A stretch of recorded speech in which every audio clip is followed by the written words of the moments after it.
দুর্গাপুরের সরকারি মেডিকেল কলেজে দ্বিতীয় বর্ষের ডাক্তারি পড়ুয়াকে ধর্ষণ। ইতিমধ্যেই থানায় অভিযোগ দায়ের করেছে কলেজ কর্তৃপক্ষ। খবর পেয়ে পুলিশ ঘটনাস্থলে আসে। শুরু হয়েছে তদন্ত। পুলিশ সূত্রে খবর, ওড়িশা জলেশ্বরের বাসিন্দা ওই তরুণী শুক্রবার রাত 8:30 নাগাদ ওই পড়ুয়া তার সহপাঠীর সঙ্গে কলেজের বাইরে বেরিয়েছিলেন।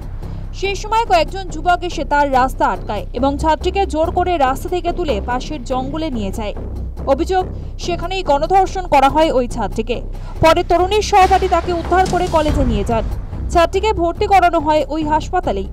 নির্যাতিতার মোবাইল কেড়ে নিয়ে টাকা দাবি করে দুষ্কৃতীরা। অভিযোগ করেছেন নির্যাতিতার বাবা। 9:30 মধ্যে একজন ছেলে, ওদের নামটা কি ওয়াসিম খান নাকি ওয়াসওয়ালিয়া, ও বললো গুপচুপ খাবো, চলো দেখি সেদিকে ভুলে ওকে নিয়ে গেছে। কোন দিকে? আপনার গেট কাছে। আচ্ছা, তো গেট কাছে নিয়ে গেছে। আমরা তারপরে ও কি 2জন না 3জন লোক এসে, যখন 3জন লোক এসে গেছে ও ছাড়িয়ে সেখানে ওকে পালিয়ে এসেছে। তার মধ্যে একজন ওকে রেপ করেছে, ওদের মোবাইল ছড়ে নিয়েছে। তারপরে 3000 টাকা দিলে মোবাইল দিবে বললো, তার কাছে 200 টাকা ছিল, ও 200 টাকাও ছড়ে নিয়েছে।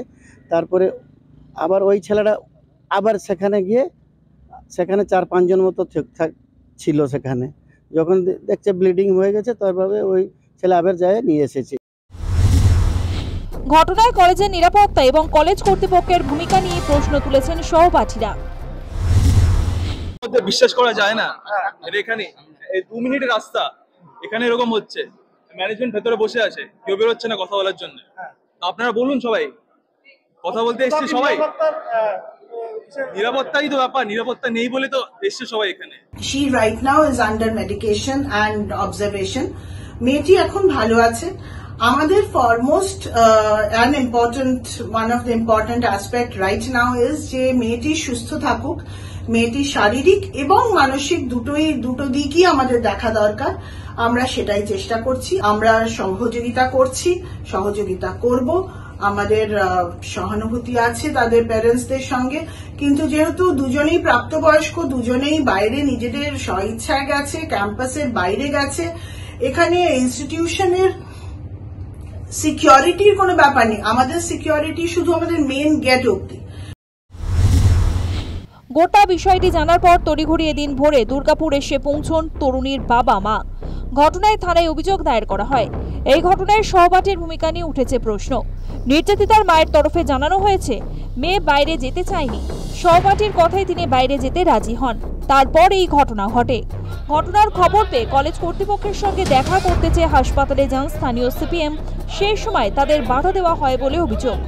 কলেজ চত্বরে উত্তেজনা ছড়ায়। সেটা তাই বলতে পারবো না।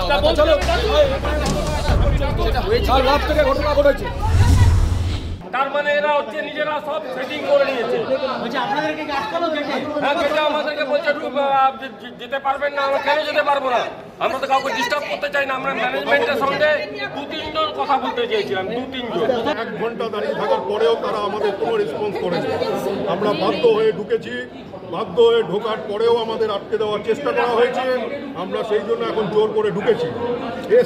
এসে এখানে যা দেখছি যে অ্যাডমিনিস্ট্রেশনের কেউ নেই, ফাঁকা ঘর, অন্ধকার। সুতরাং আমরা জানি যে এখানে কোনো অ্যাডমিনিস্ট্রেশন বলে কোনো জিনিস নেই। নিয়মিতভাবে এই ঘটনা ঘটে থাকে। বিজেপি কর্মীরা বিক্ষোভ দেখায় নিউ টাউনশিপ থানার সামনে। সেখানেও পুলিশ কর্মীদের সঙ্গে বচসা হয় তাদের।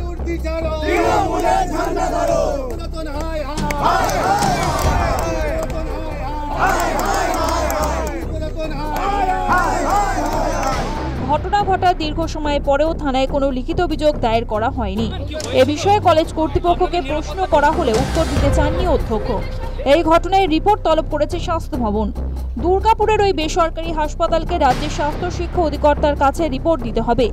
গোটা ঘটনায় একই সঙ্গে আতঙ্ক এবং উত্তেজনা ছড়িয়েছে কলেজ চত্বরে। News time.